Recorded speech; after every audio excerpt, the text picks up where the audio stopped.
Bonjour Michael. Bonjour Lilou. Je suis très heureuse de t'interviewer aujourd'hui Michael. Tu es en Australie, moi je suis ici en France. Cette conversation se fera en anglais et elle sera traduite en français parce que tu as énormément de gens qui te suivent dans le monde entier. Tu as écrit beaucoup de livres. Tu en es à combien maintenant Michael? À 23. 23. Et ils ont été traduits dans je ne sais pas combien de langues, mais plus de 20 langues. Oui, dans beaucoup de langues. Oui, et tu as maintenant 83 ans. Et ce qui est vraiment intéressant chez toi, c'est que tu es ce puissant moteur de changement. Tu inspires le changement. Tu invites en fait les gens à changer. Et ceci est particulièrement pertinent en ce moment avec ce que nous traversons actuellement et avec la peur que nous éprouvons tous ici et là, avec, tu sais, toutes ces choses différentes qui se passent dans le monde. Et je t'ai interviewé il y a 8 ans et les gens qui veulent entendre ou réentendre ton histoire et la façon dont tu en es venu à vivre ces moments d'éveil et à devenir qui tu es maintenant pourront aller voir cette vidéo. Je vais mettre le lien sous cette vidéo-ci. Mais aujourd'hui, j'aimerais aborder le cœur de tes enseignements. En fait, il y a un livre qui est sorti qui s'appelle L'effet Michael Rhodes. Tu vois ici la version en français. Ce n'est pas moi qui l'ai écrit, celui-là. Oui, bien sûr, ce sont deux femmes qui ont décidé d'écrire ce livre pour parler de ce qu'elles ont vécu, elles, grâce à tes enseignements, qui sont puissants. Et il y a clairement quelque chose en toi qui, je ne dirais pas qui force le changement, mais qui tout à coup l'enclenche, qui le rend logique, ce changement, à travers les mots que tu utilises, mais aussi à travers ton énergie. Donc le sujet qui m'intéresse beaucoup aujourd'hui, c'est de parler de ce basculement conscient, de ce changement dont nous avons besoin et que toi, tu appelles à se produire en nous, parce que c'est, à tes yeux, c'est la seule issue, n'est-ce pas? Je suis d'accord. Absolument. Je pense qu'une des choses qui manque dans l'humanité d'aujourd'hui, c'est la passion. Nous sommes devenus complaisants, il y a beaucoup d'apathie dans le monde. Bien sûr, il y a le contraire, des gens qui font énormément pour l'environnement et sur le plan écologique. Mais en règle générale, si on regarde la majorité des gens, il y a beaucoup d'apathie et beaucoup de complaisance.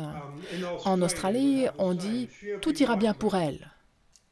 Et c'est assez fort de dire ça, tout ira bien pour elle, tu sais, on n'a rien besoin de faire, tout ira bien. Alors que c'est un fait évident qu'en ce moment, tout n'ira pas bien pour elle. Et ce elle, c'est l'humanité, ce elle, c'est la planète, ce elle, c'est la nature, tout a besoin d'un peu d'aide. Et une des choses, comme je l'ai dit, qui manque, c'est la passion. Mais la passion, main dans la main avec l'amour. Et quand je parle d'amour en tant que pouvoir de la création. Et aujourd'hui, si on faisait un sondage en demandant aux gens qu'est-ce que l'amour, tout le monde, ou presque tout le monde, je dirais au moins 95% de la population mondiale, dirait que l'amour est une émotion. Mais l'amour n'est pas une émotion. L'amour n'est pas en soi une émotion. Si on monte dans une voiture et que la voiture part, est-ce qu'on est maintenant une voiture ou est-ce qu'on est passager de la voiture? Donc, quand l'amour entre dans notre vie, alors des émotions apparaissent. Et ces émotions sont les passagères de l'amour. L'amour est le véhicule, l'amour est la création. Et nous avons complètement perdu cela. Nous sommes perdus dans les émotions. Et quand les émotions descendent, on appelle ça au début encore amour, puis on appelle ça colère, puis haine, puis rage. Mais tout cela est mis dans la même catégorie que l'amour. Nous avons perdu le contact avec ce qu'est l'amour. Et malheureusement, l'endroit le plus difficile où le trouver, c'est dans le domaine de l'amour de soi. Je voyage dans le monde depuis 30 ans et je peux t'assurer qu'il n'y a rien de plus rare qu'une personne qui s'aime elle-même véritablement. Oui, qu'est-ce que ça veut dire exactement s'aimer soi-même? Ça prend quelle forme et quel est le pouvoir de cela? S'aimer soi-même signifie qu'on ne se critique jamais, jamais. On a beaucoup d'appréciation pour soi, on ressent de la gratitude pour soi, pour qui on est, On ne fait pas de comparaison, on ne se compare pas avec les autres, on n'a aucune anxiété, aucune inquiétude. Je n'ai rien de tout cela moi-même, je n'ai pas ressenti d'anxiété ou d'inquiétude depuis plus de 20 ans. Tout cela disparaît de notre vie, parce que si on a l'amour, on a aussi la confiance, car la confiance et l'amour sont deux faces de la même pièce. Et ce que nous entendons par là, c'est l'amour inconditionnel et la confiance inconditionnelle. Non pas je m'aime à condition que je puisse maintenant avoir de l'anxiété et de l'inquiétude. Il n'y a rien de tout cela. On pourrait dire, admettons qu'on est un parent ou un enfant en train de mourir, là ce qu'on ressentira c'est que cela nous touche. Être touché c'est la version positive, être inquiet c'est la version négative. Et si l'inquiétude est là, alors l'amour n'est pas un amour inconditionnel. Mais après, inconditionnel signifie aussi que si je perds mon fils ou mon enfant en raison d'une maladie, je peux l'accepter. Alors que bien sûr, nous ne le pouvons pas parce que nous avons des émotions. Quand mon épouse est décédée, j'ai traversé énormément d'émotions. Mais comme je savais ce qui se passait dans mon processus de deuil, comme je savais que le subconscient s'accrochait à elle, alors que consciemment je savais qu'elle n'était plus là, j'ai pu traverser cela, ça m'a pris peut-être 1 an pour le traverser. Donc quand je rencontre des hommes, en particulier des hommes, parce qu'ils sont plus faibles émotionnellement que les femmes, des hommes qui ont de la peine à traverser cela en 3 ans, je le comprends pleinement, parce que leur point de départ, c'est ils traversent juste toutes les émotions négatives. Je me souviens d'un moment où je regardais une photo de mon épouse décédée. Et j'étais en train de regarder cette photo et j'ai senti l'énergie descendre. Mais elle m'a dit, pourquoi ne pas regarder la photo en faisant monter l'énergie depuis ton cœur, plutôt que de la faire descendre à travers ton plexus, fais-la monter jusqu'à ta couronne. Et je me suis dit, bon, ben, ça vaut la peine d'essayer. J'ai essayé et très rapidement, j'ai pu m'éloigner avec un sourire. Donc, je me suis frayé un chemin à travers l'expérience, mais je l'ai fait consciemment. J'ai fait des choix conscients, plutôt que de simplement subir le programme. Mais tu sais, par rapport à la peur, certains d'entre nous ont l'impression que la peur, la mort ou la dépression, tu sais, tous ces sentiments négatifs prennent le dessus sur nous. Et nous, on se sent plus faible, que c'est comme si ces émotions avaient le pouvoir de nous dominer. Ça, c'est parce qu'on est encore dans le programme subconscient. Il passe son propre programme. Et nous, on revit le passé encore et encore. J'ai appris très rapidement à vivre consciemment. Et quand j'ai pris conscience que mon énergie descendait, j'ai dit « Non, je ne veux pas aller là-bas, ça ne va pas m'aider ». Mais malgré cela, il m'a fallu 1 an pour réussir à traverser ce moment. Donc, je ne suis pas du tout en train de regarder les autres et de condamner quiconque. C'est un processus. Mais ce que nous traversons actuellement est une autre mort. L'ancienne structure de la vie est en train de mourir et tout le monde veut s'y accrocher parce que c'est quelque chose que nous comprenons, qui nous est connu. C'est confortable. Oui, mais notre chemin spirituel est dans l'inconnu. Il n'y a pas de chemin spirituel dans le connu. Si on est dans le connu, alors c'est qu'on a perdu le chemin. Il s'agit d'entrer dans le moment éternel, qui est l'inconnu. Donc nous sommes en train de traverser une mort. Ce n'est même pas un divorce, c'est une mort. Les anciennes structures et les anciennes façons de faire sont en train de mourir. Les gens qui ont des postes importants s'y accrochent parce que, ça paye bien. Ils reçoivent beaucoup d'argent pour ça. Et beaucoup de gens, la majorité des gens, et je ne suis pas en train de critiquer quiconque ici, s'accrochent parce qu'ils sont dirigés par leur programme subconscient. Ils s'accrochent au statu quo. Mais de plus en plus de gens sont en train de devenir de plus en plus conscients. Et leur vision, c'est peu importe ce qui est en train de venir, ce sera forcément mieux que ce qu'on a fait jusqu'ici. Parce qu'on nous ment et on nous trompe depuis des siècles. Et nous sommes en train de commencer à voir où cela nous a menés. Vers toujours plus de soumission. Vers toujours plus de soumission. Toujours plus de faites ce qu'on vous dit.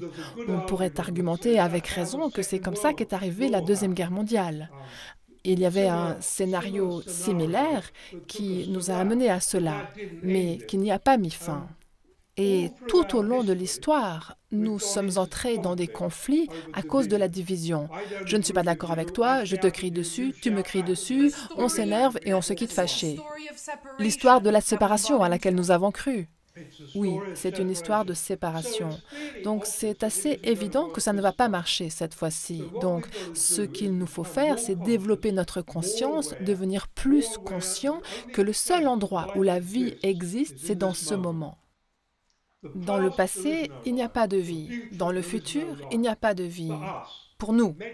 Sur le plan métaphysique, oui, ils existent tous les deux. Mais de façon globale, je parle ici de l'aspect physique. Et sur le plan physique, il n'existe que le moment présent. Et dans ce moment-là, il n'y a rien à craindre, absolument rien. Et si on entre toujours plus profondément dans le moment, qu'on s'y abandonne, c'est un peu comme entrer dans une danse. Et si on continue à s'abandonner à cette danse, on commence à constater une aisance dans notre vie de tous les jours, parce qu'on vit dans le moment. On n'essaye pas de comprendre ou régler les choses, mais on se laisse aller au moment. Et si on continue à s'abandonner, c'est comme si on entendait une musique que personne d'autre n'entend. Les autres ne l'entendent pas, mais nous, on peut entendre cette musique, et on commence à réaliser que cette musique est comme le son universel qui est diffusé dans notre cœur. Et on réalise qu'on ne l'entend pas à travers notre canal auditif, mais qu'on l'entend à travers les cellules de notre corps, depuis les profondeurs intérieures. Et là, on commence à réaliser, oh là là, la vie est une danse, c'est une musique de danse que j'entends. Et quand on commence à danser notre vie de tous les jours, et je ne parle pas mais juste de laisser la musique être en nous, un jour, on réalise qu'on a un partenaire de danse. On réalise, oh là là, mon partenaire de danse est l'amour.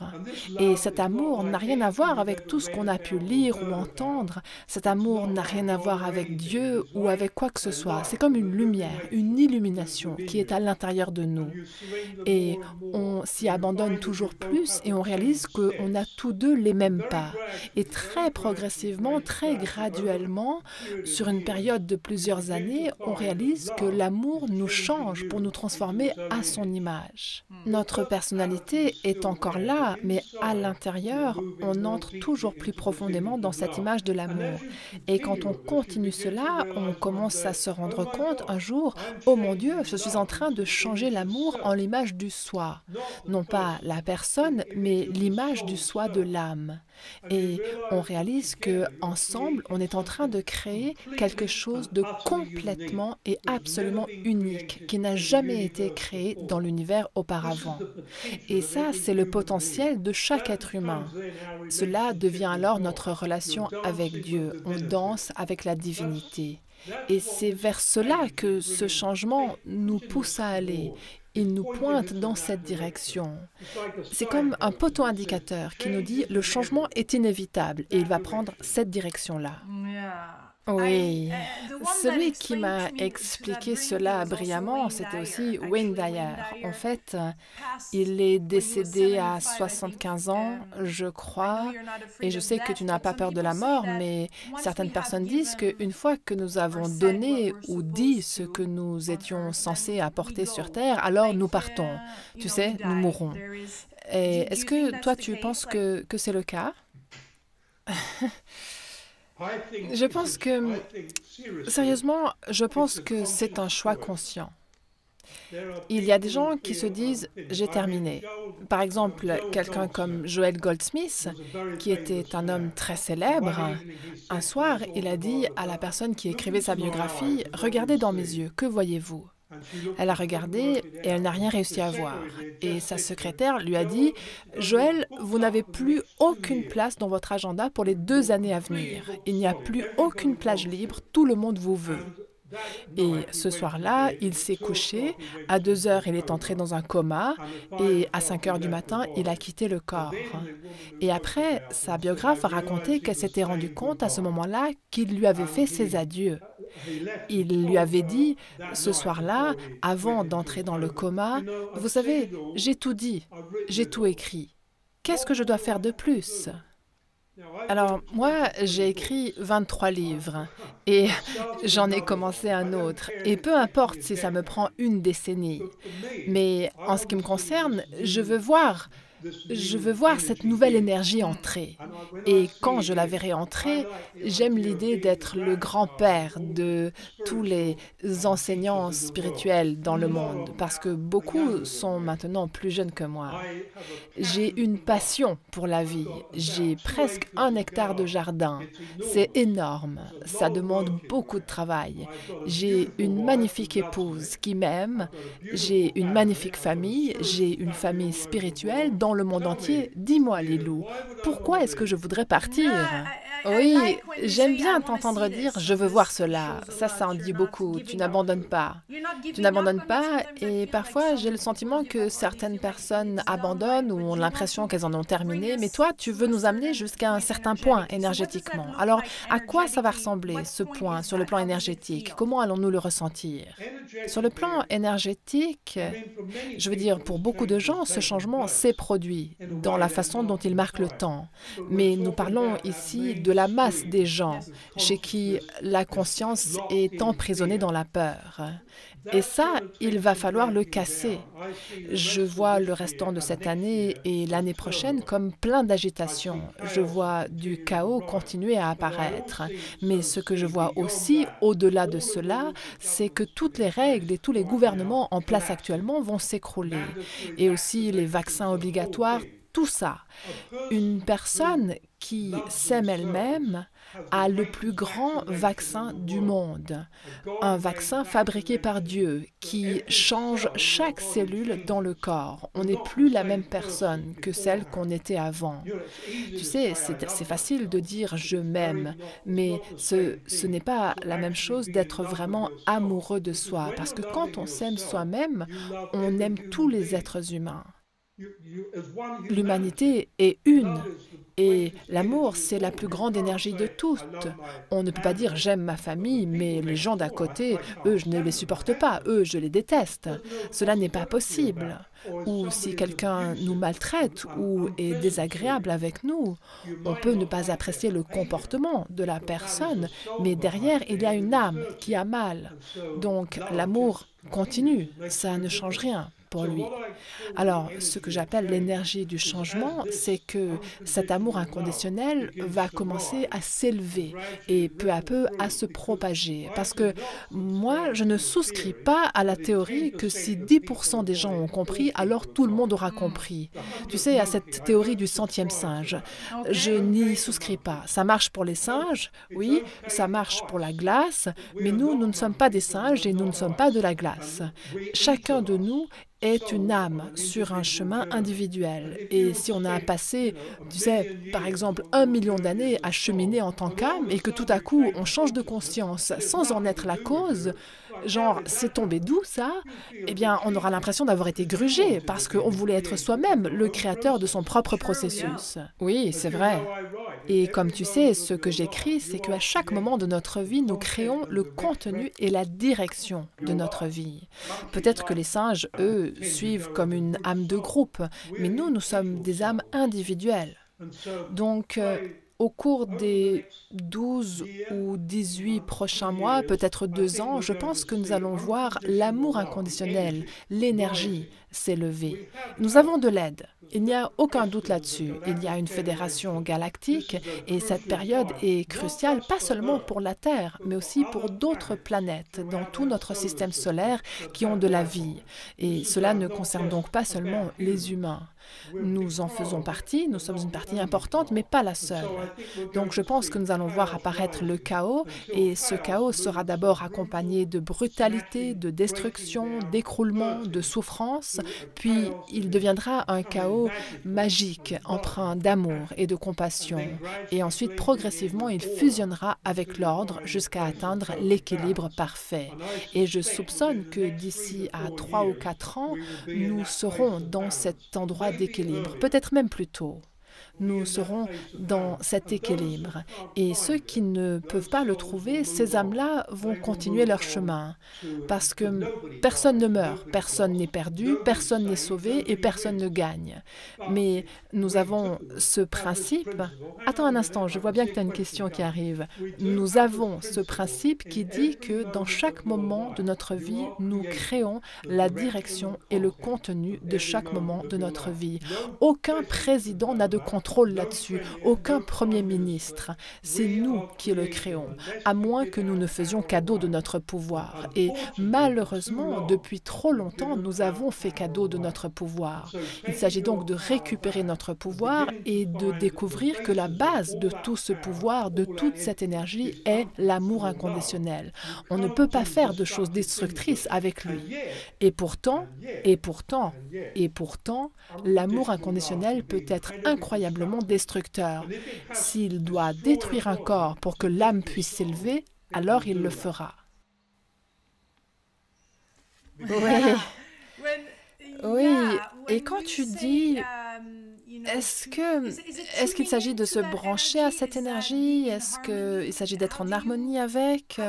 Comment peut-on trouver cet équilibre dans les émotions? Comment est-ce qu'on peut harmoniser cela avec l'univers, avec l'aspect galactique, avec la force de vie, de l'amour? Comment est-ce qu'on peut se brancher à cela? Quelles sont les pratiques?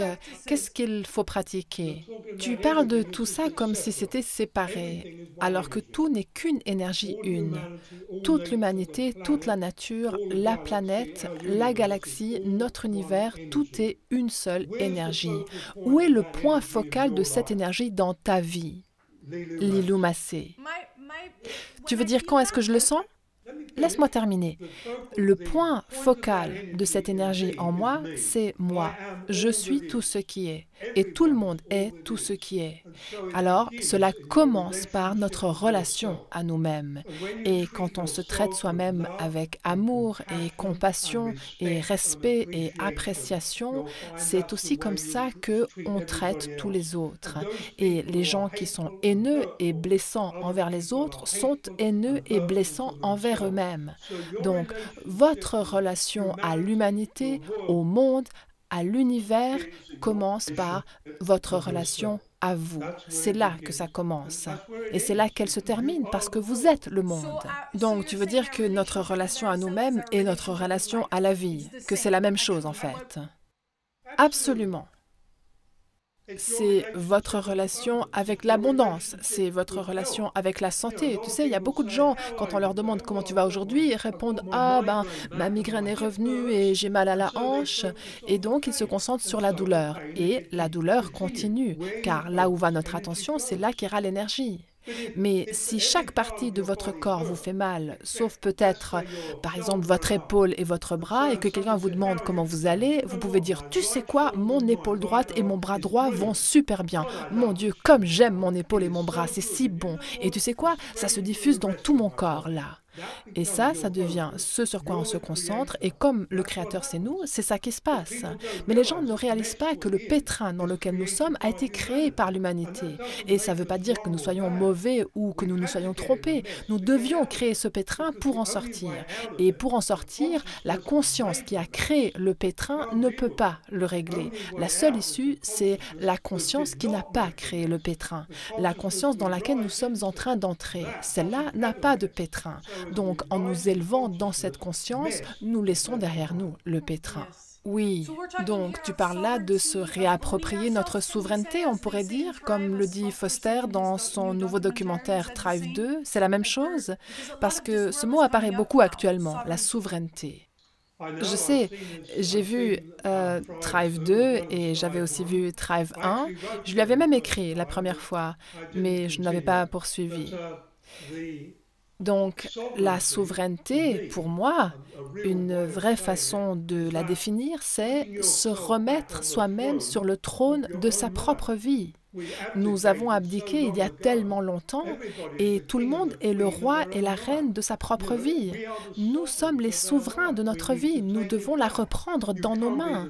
On ne peut pas être le souverain de la vie de quelqu'un d'autre parce que si on fait ça, alors l'autre personne doit abdiquer la souveraineté sur sa propre vie. Et c'est ça que nous avons fait. Tu sais, en Angleterre, le roi et la reine, les rois et les reines, ça équivaut vraiment à enlever leur souveraineté à chaque personne.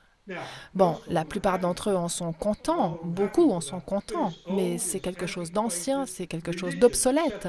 La religion nous sépare de Dieu. Notre relation avec Dieu et notre relation avec notre propre spiritualité. Et notre spiritualité est notre relation au divin, qui a besoin d'un intermédiaire. On doit renoncer à sa souveraineté si on fait ça. Ce que tu dis là, c'est que la croyance religieuse nous empêche de vraiment vivre notre propre chemin spirituel. Absolument. Si on s'occupe d'enfants qui ont l'âge de la maternelle, on va leur enseigner ce qui correspond à l'âge qu'on a en maternelle. Mais ensuite, ils vont grandir et une fois qu'ils auront grandi, ils lâcheront ce qu'ils ont appris en maternelle parce qu'ils ont besoin de choses pour adultes. Mais il y a très très longtemps, les gens qui étaient au pouvoir ont décidé que la religion était une magnifique idée. Donc, ils ont éloigné les gens de la souveraineté de leur propre relation à Dieu. Je veux dire, nous ne faisons tous qu'un avec Dieu. Mais les gens y ont renoncé, ils en ont fait cadeau, et ils l'ont fait par millions, parce que, il y a là cet homme consacré qui va prendre soin de moi. Tu remarqueras que ce n'était jamais cette femme consacrée qui prendra soin de moi. C'était toujours, par exemple, le pape à la tête de l'Église. Il suffit de regarder l'histoire pour constater la barbarie de toutes les religions, les guerres qu'elles ont déclenchées. Il suffit de regarder l'histoire pour constater que cela n'est pas l'expression de Dieu, mais une expression de contrôle. Je pourrais développer le sujet, mais ce n'est pas ça qu'il nous faut faire ici. Oui, mais c'est important de le dire. Cela a besoin d'être dit. Tu sais, une autre façon de le dire, pour moi, c'est si tu vas dans une forêt et que tu fermes les yeux et que tu ne fais plus qu'un avec la forêt, tu es dans la vraie cathédrale ou le vrai temple de Dieu. Alors que quand on va dans un bâtiment fabriqué par l'homme, une immense cathédrale, on ne se dit pas « Tiens, je me demande combien de paysans ont dû payer des taxes pour financer ce bâtiment. Je me demande combien d'hommes ont été réduits à l'esclavage pour construire ce bâtiment. Je me demande combien ça leur a pris de siècles pour ériger ceci. Je me demande s'ils ont été payés. Et dites-moi où est la place ici de l'amour et de la spiritualité. Alors, comment peut-on lâcher ces croyances limitantes ou même karmiques? Tu sais, certains d'entre nous ont l'impression que dans des générations passées ou des vies antérieures, il y a des choses qui nous empêchent de vraiment vivre la version la plus élevée de soi-même maintenant. On en revient au subconscient. On revient au subconscient et au karma. Alors, parlons du karma. Le karma, c'est le lien de cause à effet. Une cause qui va entraîner un effet dans le futur. Et c'est ça qui nous fait vivre dans une réalité qui n'est pas réelle, qui est une illusion. Alors que si on vit dans le moment, la cause et l'effet se produisent simultanément. On crée une cause et l'effet arrive instantanément. Si tu tiens une brique au-dessus de ton pied et tu la lâches, tu sentiras l'effet presque immédiatement. Mais personne ne dirait que c'est le karma. On dirait plutôt que c'est juste stupide. Oui. Alors, le karma, les vies antérieures. Quand on me dit « Que pensez-vous du karma ?», je réponds « C'est plus calme sans karma ». Calme, C-A-L-M-E, karma. Oui, je suis en train d'intégrer. Certaines interviews, je dois les regarder plusieurs fois parce que je pense aussi à mes questions et ça m'empêche d'être vraiment là, complètement avec la personne. Donc voilà. Mais tu sais ce que je dis parfois, Lilou? Vous devriez mettre un de mes livres dans votre char. C'est bon pour le charma. Oui. Alors, comment est-ce qu'on peut lâcher cela? Je veux dire, je comprends ce que tu dis au sujet du karma. En tout cas, je pense que je le comprends.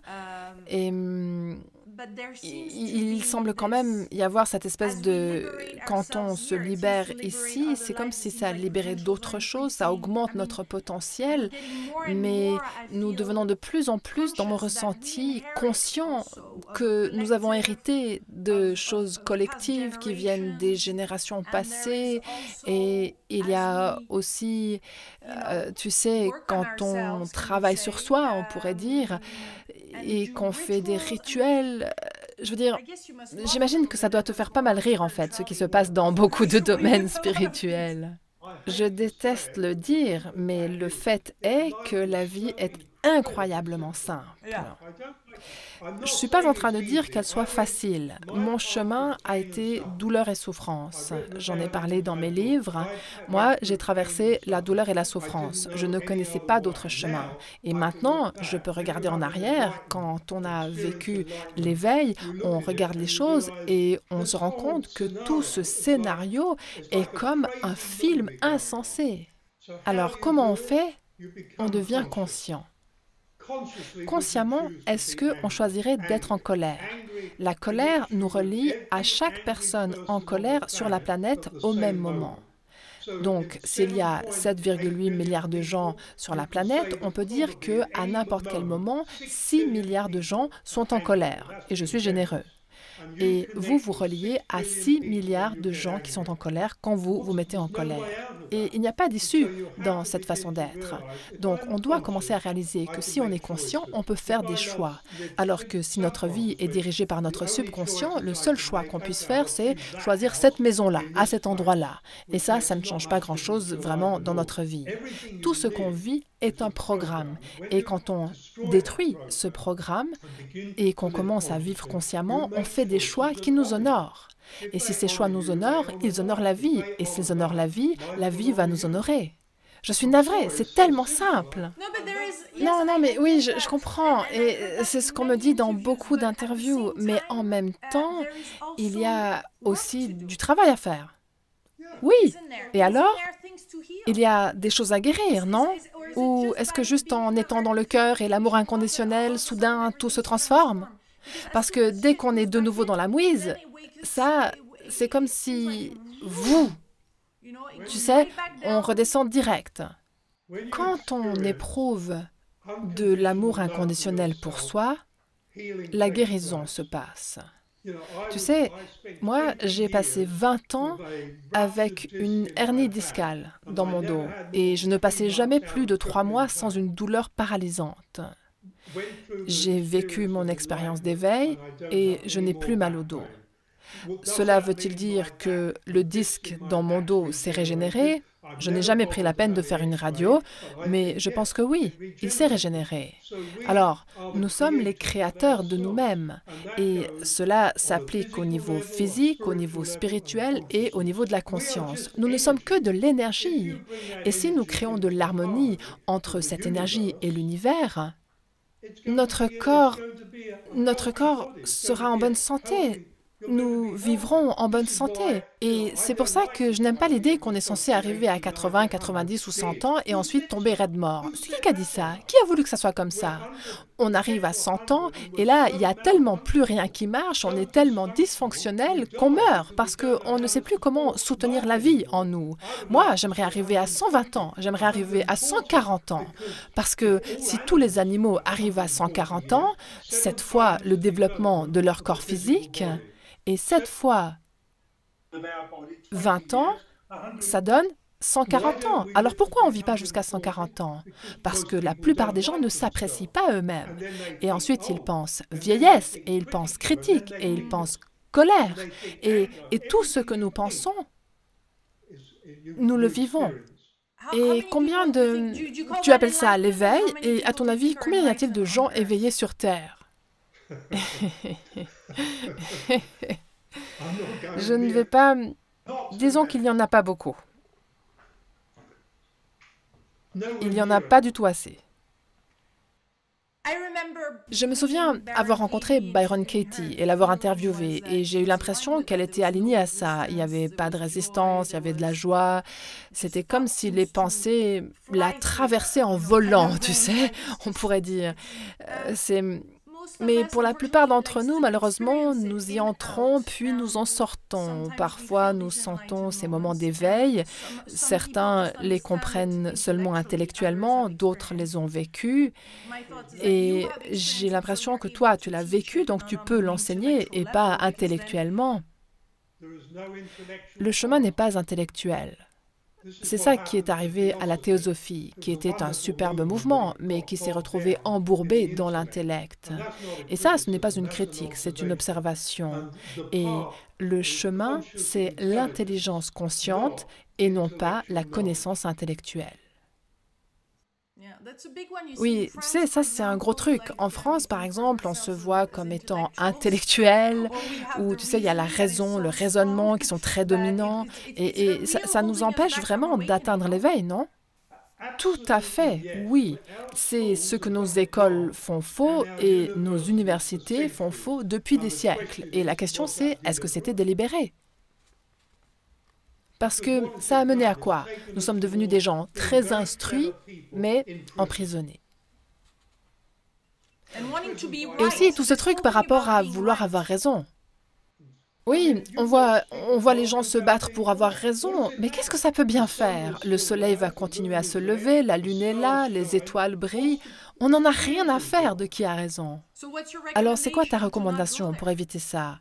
Eh bien, c'est l'ego qui veut avoir raison. Et quand on réalise qu'on n'est pas un ego, mais qu'on est un être immortel, un être d'amour et de lumière, majestueux, métaphysique, merveilleux, multidimensionnel et éternel, là, il n'y a plus grand-chose à débattre. Si quelqu'un me dit « vous avez tort », je lui réponds « oui, je suis d'accord avec vous, j'ai tort ». Mais quand ça t'est arrivé, ce qui t'est arrivé, revenons à ton histoire. Donc, tu étais agriculteur, tu habitais dans les collines, tu conduisais ce tracteur et tu as vécu ce moment d'éveil. On dirait que c'est un processus, mais c'est comme si ce truc t'était juste arrivé comme ça. Tu peux nous décrire ce moment? Non, ça n'est pas juste arrivé comme ça. J'étais agriculteur.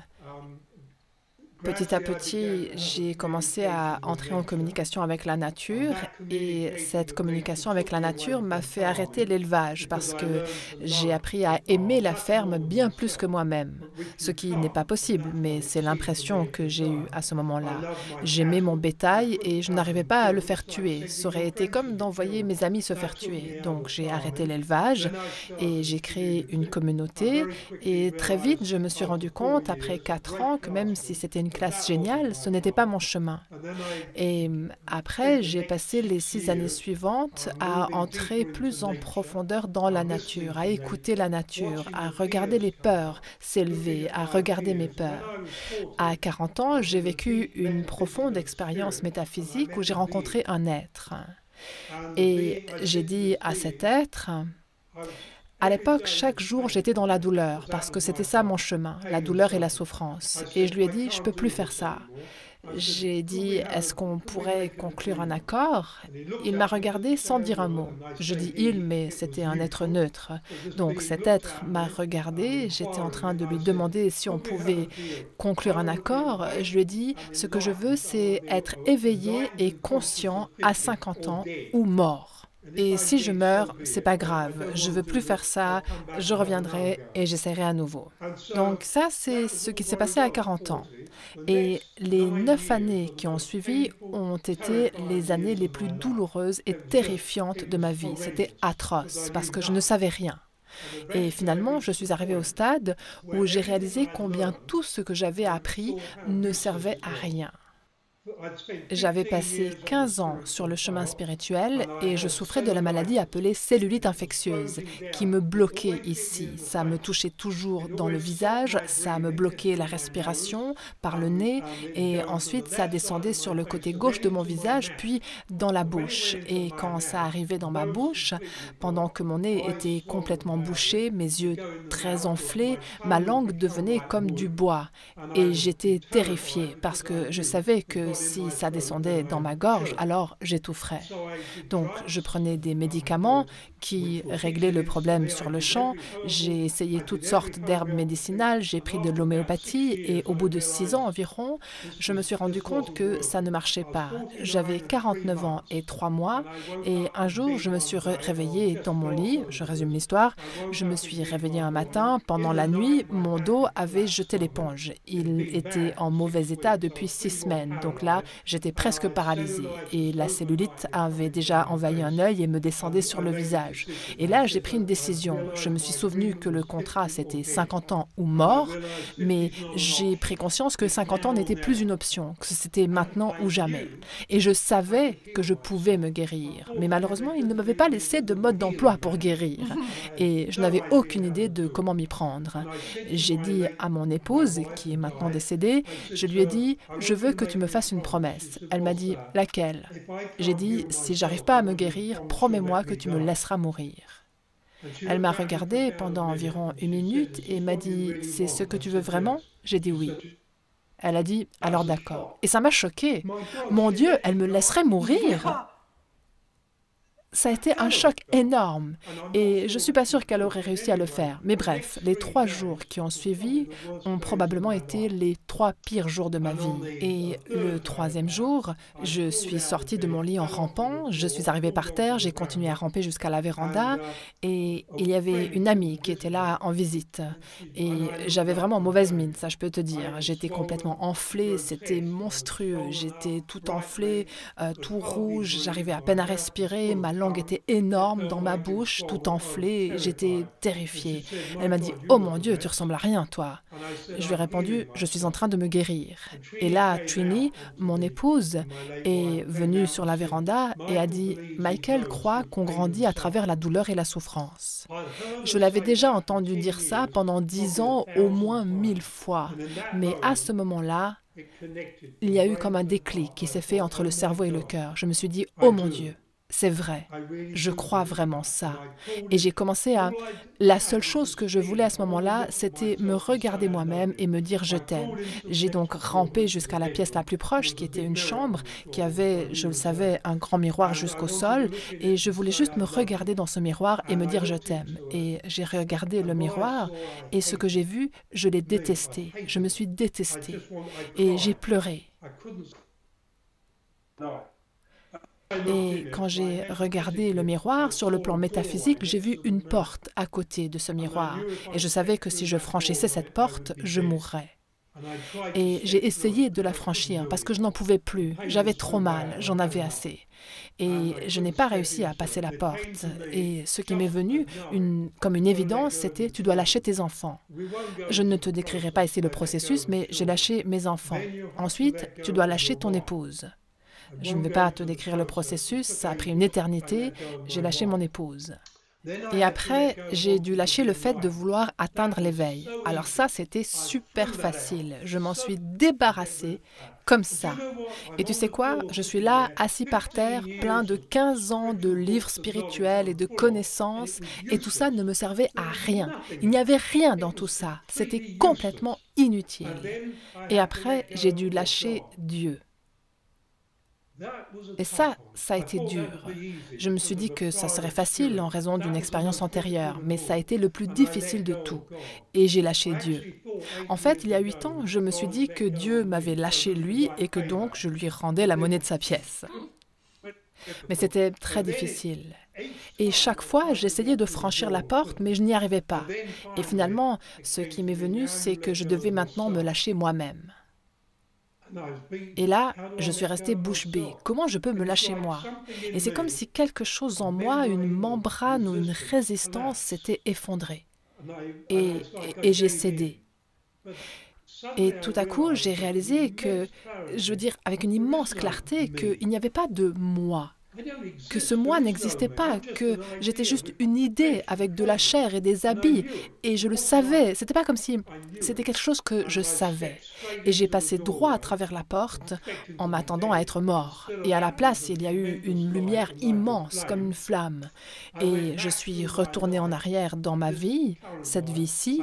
J'ai changé le passé à 2 endroits, ce qui m'a permis de devenir la personne qui retournait dans son passé pour le changer à 2 endroits et atteindre le stade de l'éveil, puis retourner dans le passé. Où est-ce que ça commence? C'est quoi qui vient d'abord, la poule ou l'œuf? Tu sais la réponse? Tu peux répéter? La conscience. Il n'y a pas de passé, il n'y a pas de poule ou d'œuf. Tout se passe dans le moment. Et après, tout a changé.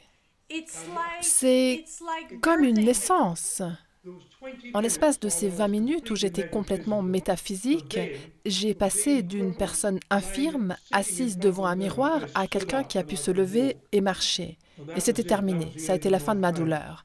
La maladie de la cellulite a disparu et, tu sais, quand on ne dort pas, l'insomnie, oui, l'insomnie avait disparu et je n'avais plus aucune douleur dans mon corps. Ça ressemble à ce que vit un bébé lorsqu'il naît. Tout à fait, sauf que j'ai probablement rendu la chose plus douloureuse que ne le font la plupart des bébés. Et tu sais, une des choses que cette expérience m'a apporté, c'est une immense empathie pour les gens qui souffrent. J'ai passé par là, j'ai souffert sur le plan mental, émotionnel et physique. J'ai souffert. Donc, je ressens énormément d'empathie pour les personnes qui souffrent. Alors, j'enseigne un chemin qui marche. Les gens disent que je suis enseignant spirituel. La vie est très simple. Soit elle marche pas. Et probablement que 95% des gens vivent la vie d'une façon qui ne marche pas. Peut-être que seulement 5% vivent la vie d'une façon qui marche. Et si la vie marche, alors notre vie est une danse. Elle se déploie simplement dans le moment. On n'est pas obligé de trouver la solution aux choses. Waouh, c'est juste tellement beau. C'est juste sublime. Et tu sais quoi? Tu sais, ce qui fait vraiment mal, c'est qu'on ne peut pas le dire aux gens. Si on le leur dit, ils nous regardent comme si on était dingue. On ne peut pas le dire aux gens. Alors, moi, ce que je fais, c'est que je passe 5 jours à guider les gens à travers un processus qui les amène à leur plus grand potentiel. S'ils utilisent ce processus, eh bien, ça marche. Leur vie commence à marcher. Mais le subconscient dit, après 3 mois, « Allez, t'as pas le temps ce matin. » Et boum, ça s'effondre à nouveau. Ça s'appelle comment? Tu appelles comment ton séminaire? J'ai toujours appelé mes séminaires les intensifs de 5 jours. Mais cette année, j'allais lancer les 7 jours avec Michael. Oui. Et est-ce que tu vas le faire en version numérique maintenant? Oui, je vais faire ça l'année prochaine. Mais je soupçonne que quand j'aurai 85 ans, je voyagerai à nouveau. Je pense qu'une grande partie de ce que nous vivons sera réglée.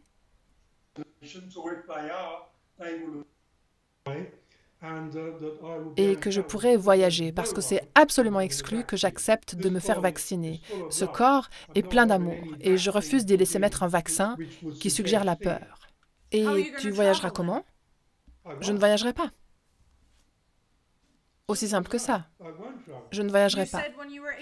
Mais tu as dit qu'à 85 ans, tu recommencerais à voyager. Oui, parce que ce qu'on vit maintenant sera terminé à ce moment-là.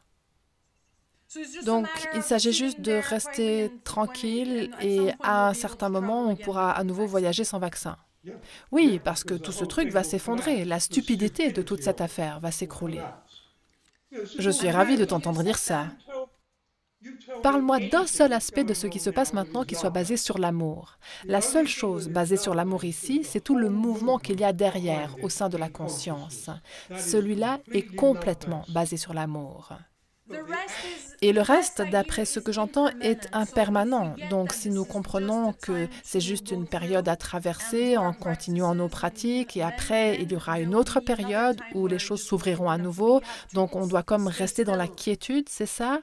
Continuer simplement, consciemment, à choisir l'amour.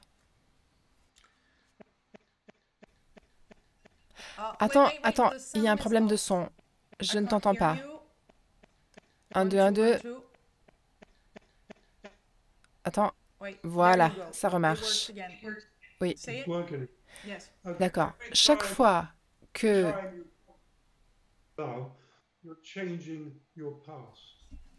Tu peux répéter? Chaque fois que vous choisissez consciemment l'amour, vous changez votre vie. Vous changez le passé, vous changez le futur, vous créez de la nouveauté dans le moment. Alors que chaque fois que vous entrez dans une dispute, chaque fois que vous entrez dans la colère, chaque fois que vous vous critiquez vous-même, vous remettez en place l'ancien.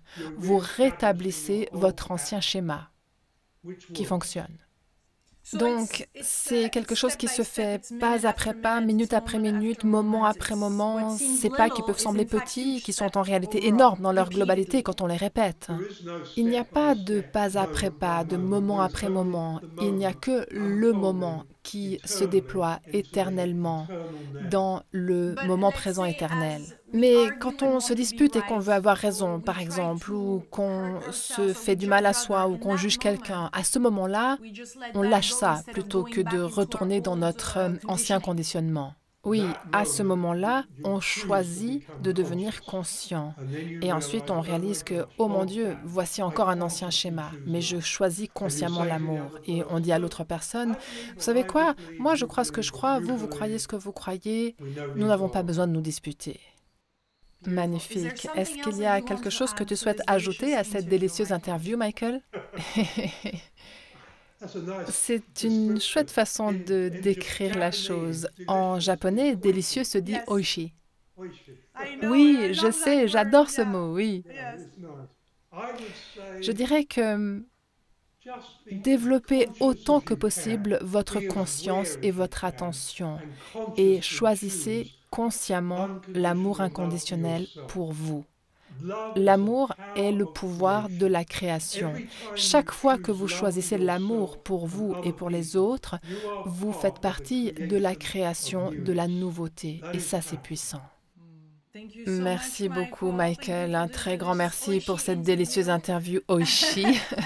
J'ai hâte de te revoir. J'ai hâte de te revoir en Europe. Pardon? Pardon, je te disais juste merci à toi. Je t'en prie, je t'en prie. C'est un vrai plaisir de t'interviewer aujourd'hui et d'avoir l'occasion de diffuser cet entretien à autant de co-créateurs que possible qui vont ensuite aussi le partager et il ira là où il a besoin d'aller et répandra l'amour. Ma dernière interview, je crois, a atteint 55 000 vues, donc espérons que celle-ci fera encore mieux. Oui, tu sais, ce score était pas mal pour ce genre de vidéo à cette époque-là, mais maintenant, avec ce genre de sujet, on peut monter jusqu'à un demi-million ou plus. Alors, j'espère que cette vidéo sera partagée largement. Merci beaucoup, Michael. Merci beaucoup à toi. Je t'en prie. Tu es une merveilleuse intervieweuse. Merci.